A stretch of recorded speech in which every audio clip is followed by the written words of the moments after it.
Hey, this is Gunnar and Ryan from OGTV, and I'm here with our state champion softball players. Kylee, Dickey, and Mackenley, Munson. Since you did just win state, reflecting on your journey, what has been the most memorable moment? Definitely that final out of that last game, like when we knew we were state champs and we ran to the pitcher's mound and that typical dog pile. I mean, it's a moment you don't really forget because you just won state. To add on from what Kylee said, I think the whole journey, I guess you can't really we couldn't have gotten to state if it wouldn't have been without the district wins, which it just made it a very enjoyable time. And another question, how did you guys maintain focus and motivation through the ups and downs through the whole season? The upperclassmen definitely had some experience with that. I mean, since we had won district 3 years in a row, like we had the experience in big games, but we also had the experience of those tough losses. And I think we were able to keep the team together. We kept the underclassmen in line, and we were if we lost in the regular season, it was not the end of the season. We weren't in postseason yet, so just keeping that focus that if we stick together and keep working hard, we're going to be better when we get to postseason, and we're going to be able to keep winning. I also think that it was nice that there wasn't a lot of selfishness on the team.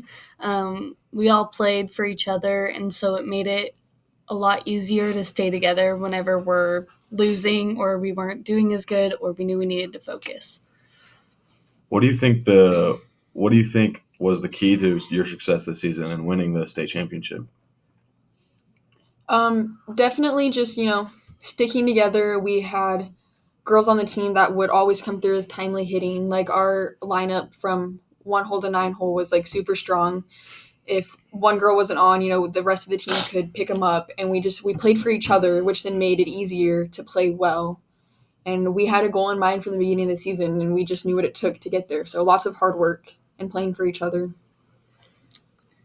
I think that the big game experiences, Wheeler did a very good job of setting up our game schedule with having harder games that would kind of prepare us for postseason. And also just the positive environment that both the coaches and the girls create was a huge part in keeping us loose, especially when we get to the bigger games. Between you two, who on the team inspired you the most this year? I mean, I think definitely the coaches had a huge impact. Coach Wheeler, he wanted us to be successful. He wanted to be a good coach for the girls because he wanted us to have that once-in-a-lifetime experience that he actually had in high school, so he knew what it took to get there. He inspired us, and I think and then just the players. You wanted to play well for the players, which just helped keep the team inspired, I guess. I would also like to say the coaches played a huge part in our inspiration. Kylee talked about Wheeler, so I just kind of wanted to talk about Coach Bigger, our assistant coach. He was specifically our outfield coach, and he's been with us the 4 years that we've been in school. So just having that bond with two coaches was really great and just made things a lot easier.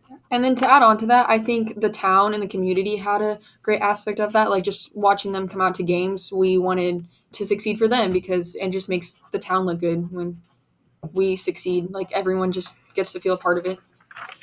So looking back at your first season, what is one piece of advice you would have given your younger selves? It's going to get better from freshman year. Freshman year was it had some highs and lows, that's for sure. Wheeler's not the coach yet. It was definitely experience. We only won 11 games. So, it was just, kind of a miserable experience. It was not fun.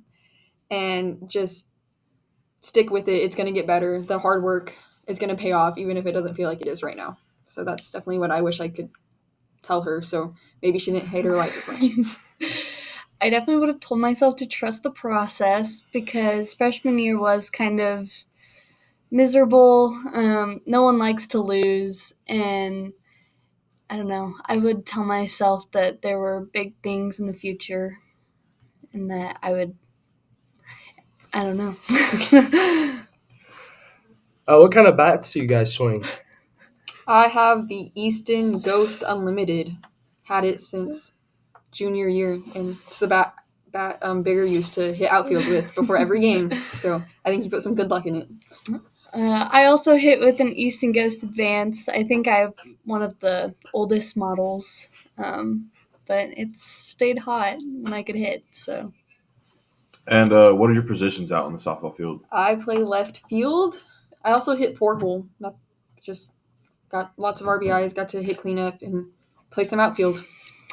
I was the right fielder, and I hit 8-hole. Did a lot of sack bunting. Have you guys had any injuries in your 4 years of playing softball? I had a concussion last year. Took me out of a lot of conference games. So I was back for postseason, but kind of was unfortunate to miss out on some of those big conference games, but it all worked out. I had a concussion sophomore year from diving into a base, and I got my helmet kicked off my head. So that wasn't great. I think that's the only one I had. So I know a lot of sports have like their superstitions and that follow before a game. What were your superstitions? By postseason, any bus ride, we always played the song Unwritten on Wheeler speaker, and I mean, at least like 3 times on the way to the state game. Like we were jamming out to that. I know I always had an Alani, always had to have my energy drink. We all had our walk-up songs at home games, which I think was nice. But definitely Unwritten. That was our like go-to hype song. We all also had our handshakes that we were fully convinced if we didn't do them, we were going to have a bad inning. Yeah.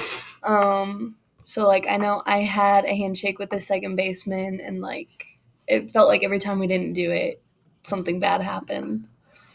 Or like if we had in our huddle before we ran out to defense, we always said like D up or something. And if we had a bad inning, we had to say something different. Mm-hmm. So like if the mojo was going bad, we had to switch it up. Couldn't keep it because we also got Lucky Rocks. Yeah. Coach Baker would pick up Lucky Rocks and give them to Bree Craig. Yeah. Mm-hmm. And if we had a bad inning, we replaced the rock.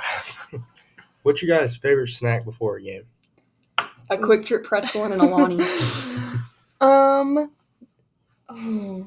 I would probably say I normally get some sort of sour candy, and at that point that would be my second energy drink of the day, so I just get something with less caffeine, like a bubbler. Carly Beard also always had Tic Tacs in the dugout. Oh, yes. So she was always sharing her Tic Tacs. Strawberries and cream Tic Tacs. So since we know you won state, can you talk us through the moment that you knew was like, we have this? Like it was... It was a really close game the whole game. So in the 6th inning, we had tied it. It was like 2-2. And then we were the visitors team. So on the top of the 7th inning, we scored 6 runs. So we had a 6-run lead. And it was just like, okay, like all we have to go do is get 3 outs. And we even have like some insurance runs. Like they ended up scoring one in the bottom of the 7th. But because we had scored so many in the 6th, it was like, we just had to breathe and play defense. And I think just having that big offensive inning, it just became like... It took a lot of pressure off everybody. Yeah. You could just feel like the tense feeling go away, which was great. I know I felt it anyway because I was so scared. And I think just like the more we scored, the more defeated Centralia looked. Mm-hmm. And so when we could see them like look defeated, it was like... Give you more motivation. Yeah, it was like, we're going to do this. Yeah. Well, it was great talking to you guys. Thanks for answering all our questions, and have a great rest of your day.